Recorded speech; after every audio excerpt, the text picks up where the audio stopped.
Boca fue tomado, a pesar de haber sido elegido por la gente, que claramente se equivocó, porque el hincha de Boca tiene que hacer un mea culpa, sin ninguna duda. Fue tomado por una banda de exjugadores que se apropiaron de un club que tiene una historia, una trayectoria, que venía de ganar muchísimos campeonatos, Copas Libertadores, Copas en la Argentina, Copas internacionales, como aquellos enfrentamientos que tuvo con el Real Madrid y con el Milan. Ese grupo de dirigentes, encabezados por Riquelme, cuesta decir dirigentes realmente, porque cuando uno lo ve a Riquelme, que no terminó la escuela, y que él se jactó de no haber terminado la escuela, porque dijo en conferencia de prensa alguna vez, la verdad que le agradezco a mi mamá haber dejado la escuela para ser jugador de fútbol. Ese grupo de dirigentes, además acompañados por amigos, Cassini, Delgado, Serna, llevaron a la institución a uno de los lugares más graves de su historia. Nunca se sabe institucionalmente qué es lo que pasa. Y cuando hablo de lo institucional, hablo de lo económico. ¿Sí? Es una zona oscura esa ley de Boca. Boca también ha decidido no construir un nuevo estadio. Riquelme le prometió a la gente de Boca un nuevo estadio, que se iba a juntar con los vecinos, que lo iba a hacer en ese lugar, y finalmente no lo hizo. Les mintió.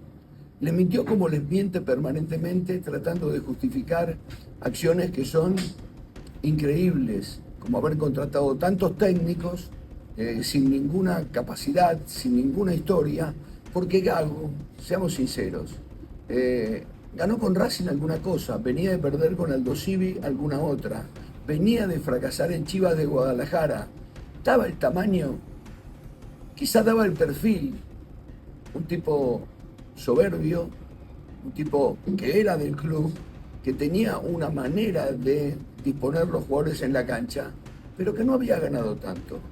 Entonces, aclaremos las cosas desde el comienzo. Aquí hay un grave problema institucional. Riquelme no está en condiciones de ser presidente de Boca, y él tiene que saberlo.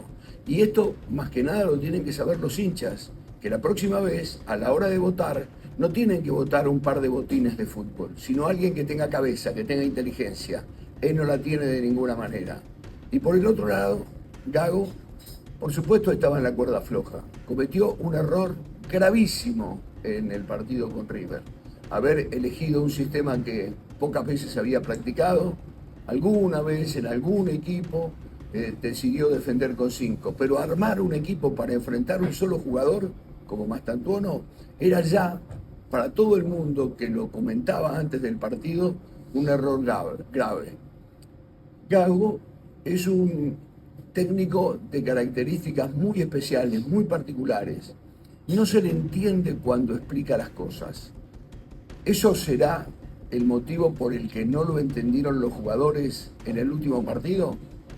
Bueno, en el último partido se dieron una serie de circunstancias. Jugadores tibios, jugadores que se gastó una fortuna para ir a buscarlos y no rindieron, caso Palacios, que además ayer se escapó a Chile otra vez, una vez más. Jugadores como Ander Herrera, que lo trajeron y que me parece que le están buscando vida en algún restaurante de la Avenida de Mayo, porque no puede jugar nunca, realmente, sinceramente. Jugadores como Cavani, que sí tienen una gran historia, que convirtieron goles en todos lados, pero que en Boca no convierte goles. Y además su manera especial de tratar a todo el mundo, desde las alturas, ¿sí? No podía caber otra cosa que esta en Boca. No quedaba otro camino que este en Boca. Que Boca viviera una crisis nueva, como la vivió con Ibarra, como la vivió con Bataglia, como la vivió con Martínez, como la vivió con Almirón, y que la va a vivir con el próximo técnico si las condiciones son exactamente las mismas.